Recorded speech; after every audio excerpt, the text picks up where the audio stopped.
kati okuva omulundi gwe yasembayo kunsiyaga gwali mu 2018 April kuba yankolera ekivulu 2018 April nga 21 kati ekyo ekiro ekikeesa olwo olunaku olwo yansiyaga yankolako ebikolwa ebibi ennyo.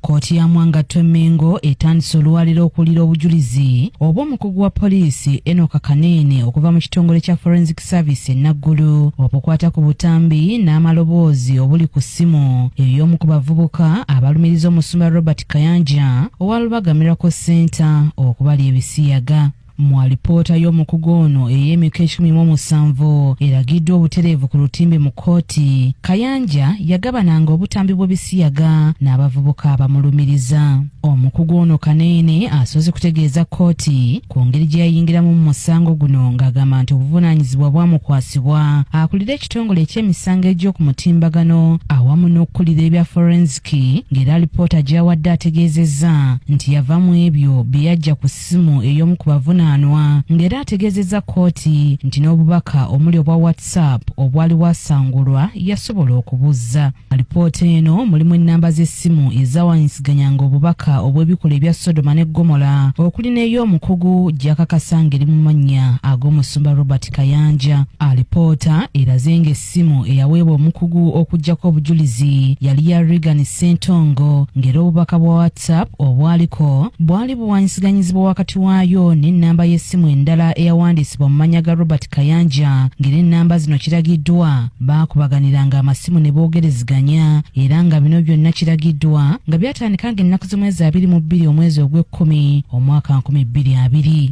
Wano n'amaloboozi agaakwatibwa ag'essimu ezaakubwa gazannyiddwa mu kkooti. Mu bubaka bwa WhatsApp, Ssentongo Regan aweereza obubaka ku ssimu eri mu mannya ga Robert Kayanja ng'amubuulira ku ebyo ebyamutuukako mu mwaka gwa 2017. Kayanja nti bwe yamuyita okwegatta ku ttiimu ye Kabalye okutendekebwa bimale bigendemu okumuvuga olupanka awamu ne banne. Alipoota eraze nti Ssentongo Regan yategeeza nga muganda we Mayanja bwe yattibwa oluvannyuma lw'okwogera amazima ku bibakolebwako, era wano Ssentongo ne banne abalala abaali basigaddewo nga bagezaako okusaba omusumba Robert Kayanja ssente ze yabasuubiza, nti kyokka ate ono yatandika kubatiisatiisa nga bw'alina amagye era nti alina abanene mu State House, bw'atyo nti nga tewali gye bayinza kumuloopa. Alipoota eraze obubaka okuva ewa Ssentongo Regan nga bugamba nti alina obujulizi obw'omusumba ono obw'okubala ebisiyaga. Omukugu era asomye obubaka bwe yajja ku ssimu nga bugamba Ssentongo okuwandiika abantu be yayita gangs abasobola okusaanyaawo abo aboogera amazima.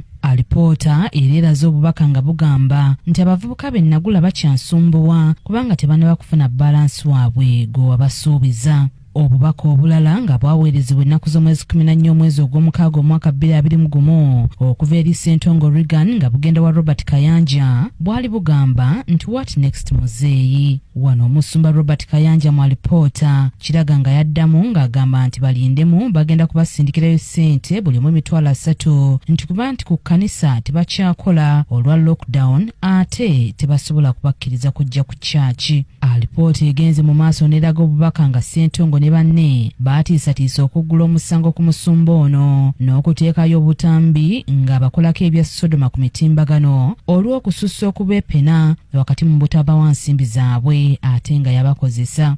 Wano kiraga ng'omusumba ono nga yaddamu bubaka ng'agamba nti bagenda kutegeka ku ssaawa 6 nti naye Katonda yajja okusalawo. Obubaka mu alipoota eno bulaze nga Ssentongo alemera ku musumba Robert Kayanja ng'abaana be yavuga olupanka bwe bali obubi ng'era beetaaga ssente, era nga bugamba nti nabo beetaaga okubeerako obulungi nga ye omusumba. Obubaka obumu bubadde bugenda eri omusumba nga bumugamba engeri gye beevugamu olupanka. Obubaka buno bulagiddwa ku lutimbe lwa TV mu kkooti mu lujjudde wakati mu bantu ababadde abamu okutensaya era nga bazannye n'obutambi obwakwatibwa obutereevu ku ssimu y'omusumba Robert Kayanja nga bulaga omuntu nga yeesangula omusaayi ng'ali mu kaabuyonjo. Kkooti eyongezaayo okulira omusango guno okutuusa ng'ennaku z'omwezi 23 omwezi guno omwaka guno. Kinajjukiranga mu musango guno omusumba Robert Kayanja yawaabira abavubuka 9 ng'abalanga okusaalimbira ku kkanisa ye ssaako n'okumuwaayiriza nti yali ebisiyaga awamu n'okuwa amawulire ag'obulimba ku poliisi, wabula abavubuka wakati mu kufunvubira bazze balumiriza omusumba ono okubaddako n'abasulika ennenge, ng'era olwaleero obumu ku bujulizi obwali ku ssimu y'omu ku bavunaanwa bwe bubadde butaputibwa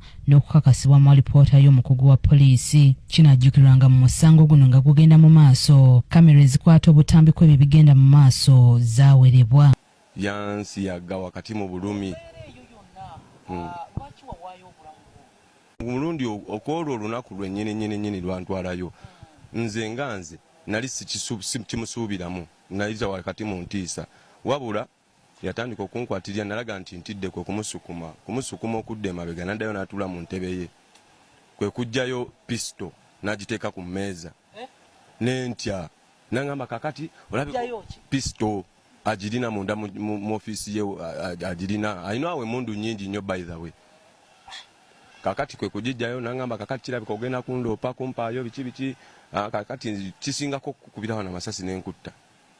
Ne mugamba munnange nsonyiwa ssebo, olwo nno n'eŋŋonda nsonyiwa ssebo nnyambo nsonyiwe. Kwe kuvaayo n'akomawo n'ajja n'atandika okunkwatakwata n'atandika okunkisinga mu matu eno yonna nga bwanyiganyiga bwannyogotola.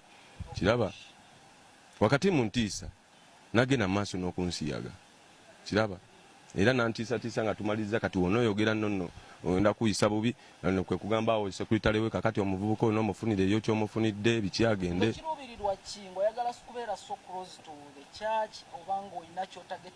Nze nagenda okukanisa nga ngenze kulokoka lwaki nali mpise mu bulamu obutali bulungi mu nsi nga neegomba kuba nali dansa nga neegomba abadansa bazinira mu kanisa nga nze nkimanyi nti omusajja alina amafuta kuba ebyo nali nabiwulirako dda naye nga sikikakasa kuba first time nali mmanyi agenda nakunzita busi. Nze nali mmanyi nti ate ono omusajja bamwogerako birala kyakatta busi baana nayita wakati mu ntiisa yali yamaanyi akinkoze emirundi gye sitamanyi anti wuliriza omuntu wakugamba nti bw'olimpaayo nja kutya kubeera kumu.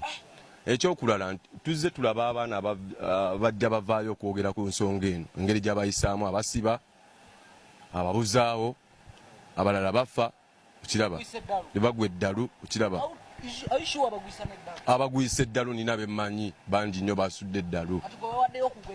Nze sikyalina kutya, okiraba nze ntuuse okuvaayo nga ne wansuula eddalu kasitamba nga ntegeezezza omuzadde ali eyo alinayo omwana, nze ne waba nga nzise naye nga ntegeezezza ensi ekiri okubanga n'ensi tugiryako makola ate n'ensi tosobola girya n'ogimalako. Ng'abayimbi bonna mu kkanisa omusumba beebaka bonna ate nga bakimanyi nti negundi gyafukuse mu ofiisi oyo musumba ava kukola kintu ekyo. Nga bamumanyi nti musumba tasobola kugula aleluka. Nsebo naye nga bamukkiriza. naye nga mu ekikolwa kino ekikolwa eky'okwegatta mwafunire amaanyi. Waliwo amaanyi g'okufuna awo. Naye nga abakkiriza bo beegatte naye buli ddakiika. Baba n'amaanyi agakwata osobola kuba yes baba n'amaanyi agakwata n'obeera ku remote ye kyayagala kyekikolebwa okanya mugamba kino ng'agamba nedda njagala kino